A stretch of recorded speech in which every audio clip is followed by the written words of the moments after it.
Bugun odatdagidan ko'ra boshqacharoq video qilamiz.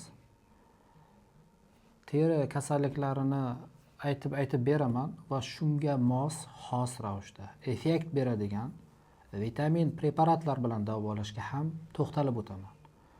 Teringizda psoriaz bormi? Albatta vitamin D3 kerak. Agar siz yoshingiz 18 yoshdan ortiq bo'lsa, ya'ni baland bo'lsa, 10,000 dozalik единицада ertalab nonushta bilan birga qabul qilasiz 3 oy davomida. Vitamin D3 psoriaz kasalligi uchun eng muhim gormonal, o'zi gormon dori bu. Vitamin preparati hisoblanadi. Terining qarishini oldini oladi. Terining dag'allashini oldini oladi. Terining qurishini oldini oladi. Terini yoshartiradi. Psoriaz kasalligi bormi? Albatta vitamin Ayvit preparatlaridan qabul qiling. 18 yoshdan oshgan bemorlarda Ayvit bitta tabletkadan kuniga 2 mahal, ertalab va kechqurun ovqat orasida 1 oydan 2 oygacha berganimiz yaxshi, ma'qulroq bo'ladi. Psoriaz kasalligida terining qurishi kuzatiladi. Terining keratinizatsiya jarayonini normallashtiradi, ya'ni terining qipig'lanish jarayonini kamaytiradi. Terini namlantirib beradi. Va shu bilan birga D3 bilan birga bersak bir-birini ta'sirini oshirib beradi va organizmda foydali ta'sir ko'rsatadi va psoriaz kasalligini tezroq chekinishiga yordam beradi. Teringiz quriyaptimi? Ixtiyoz kasalliklari bor. Suxaya koja, narушение keratinizatsiya deydi. Albatta vitamin A preparatlarini katta dozada bering. Masalan, 400,000 единицаdan oshiq bo'lsin. Masalan, ixtiyoz kasalliklari juda ko'p. Ixtiyoz kasalligi bor bo'lgan bemorlar eshitsin. 400,000 единицаdan oshiqroq kunlik doza kirsin. Ayvit preparati 2 ta tabletka emas, kuniga 4 ta tabletkada ichgani yaxshiroq bo'ladi. Shu bilan birga D3 ni ham qabul qiling. Agar D3 preparatini qabul qilishingizdan oldin albatta foydali bo'ladi. Qonda vitamin D ning konsentratsiyasi agar 10 dan kam bo'lsa, analizlarda ko'rsatiladi bu. 50,000 doza haftada 2 marta qabul qiling, nonushta bilan birga 2 oy davomida. Albatta ixtiyoz kasalligida juda ham yaxshi foyda beradi.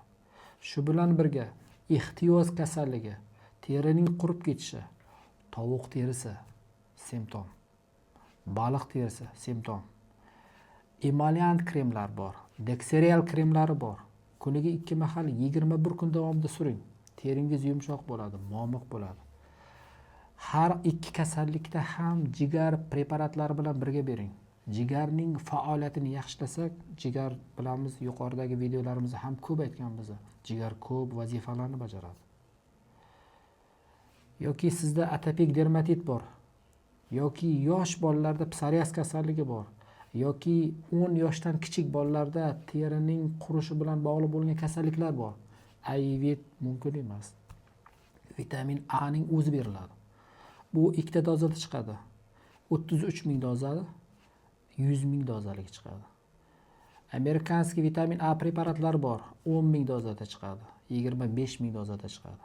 Agar 10 yoshdan kichik bo'lgan bolalarda teri kasalligi bilan bog'liq bo'lgan muammolar bo'lsa, 33,000 dozadan kuniga 2 mahal. Demak, kunlik doza 66,000 единицаны tashkil qiladi.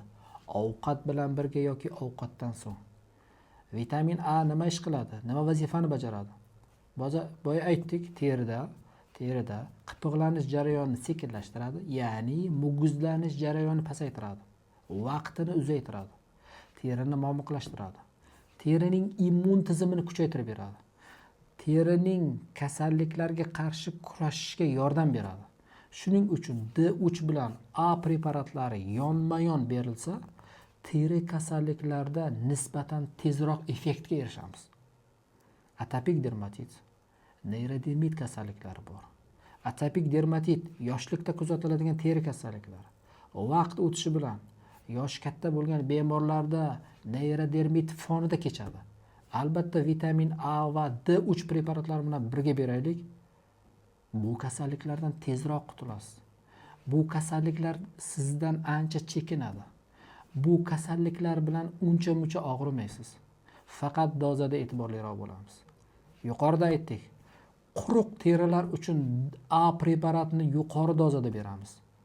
D3 preparatini qon tahlillarida vitamin D3 qonda 10 dan past bo'lsa yo 10 ming dozadan kuniga har kuni ertalab nonushta bilan birga 2 oy davomida yoki 50 ming dozaligi bor, haftada 2 marta beramiz, bu ham 2 oy davomida bo'ladi. Shu narsalarni yodda tutmaylik. Albatta uning subyektiv belgilari bo'ladi har bir kasalliklarni. Qichishishga qarshi preparatlarni ham bersak, bemor tinchlanadi va ichayotgan dorilar yaxshi so'riladi. D3 berdik, vitamin A preparatlarini berdik. Ichaklarimiz yaxshi ishlashi uchun probiotik bilan birga beraylik. Har bir dorining so'rilishida ichakning faoliyati birinchi o'rinda turadi. Ichakning mikroflorasini yaxshilash, ichakda immun tizimini ko'tarib bersak, probiotiklar orqali Lactofiltrum bitta tabletkadan kuniga 3 mahal och qoringa beriladi. 1 oy davomida beraylik. Ichayotgan dorilarimiz albatta so'rilishi yaxshi bo'ladi. Ko'p so'rilmay qolib chiqib ketadigan holatlar bo'ladi. Shunda effekt ham ko'rinmay qolishi mumkin. D3, vitamin A, probiotik va tinchlantirish uchun antigistamin preparatlar. Tashqi tomondan suriladigan gormonal preparatlarni tanlab olamiz. Teri kasalliklari bemordan uzoqlashadi. Yodda tutaylik, dozalashga ehtiyot bo'lamiz. Nima uchun men aytdim, vitamin Ayvit preparatlari 18 yoshdan keyin beriladi.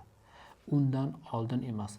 Yosh bolalarga Ayvit berish mumkin emas. Tarkibida E vitamini bor, jinsiy gormonlar faoliyatiga ta'sir ko'rsatadi. Shu narsalarni yodda tutgan holatda 18 dan past yoki 10 yoshdan past bolalarda vitamin A ning o'zi berilsin. Shunda gormonlar mutanosib bir maromda va vaqtida ishlaydi. D3 preparatlari normadan yuqori bo'lsa, masalan 30 dan baland bo'ldi qonda, profilaktik doza 5000 doza. Shuni yodda tutaylik. Shuning uchun albatta laborator ko'rsatkichdan keyin bu dozalarga amal qilgan holatda shu vitaminlarni berib, teri kasalliklarini davolasak, effekt bo'lmaydi. Peridozirovka bo'lmaydi, ya'ni dozaning oshib ketish holatlari bo'lmaydi. Bundan ham keyingi videolarda qiziqroq ma'lumotlarni yetkazishga harakat qilamiz. Bizlarni kuzatishda davom eting. Obuna bo'ling. Shu holatlar bilan qiynalib yurgan yaqinlaringizga videoni ulashib qo'ying. Sizlarga yordam berganimizdan biz xursandmiz. Bizni qo'llab-quvvatlab tursangiz bo'ldi.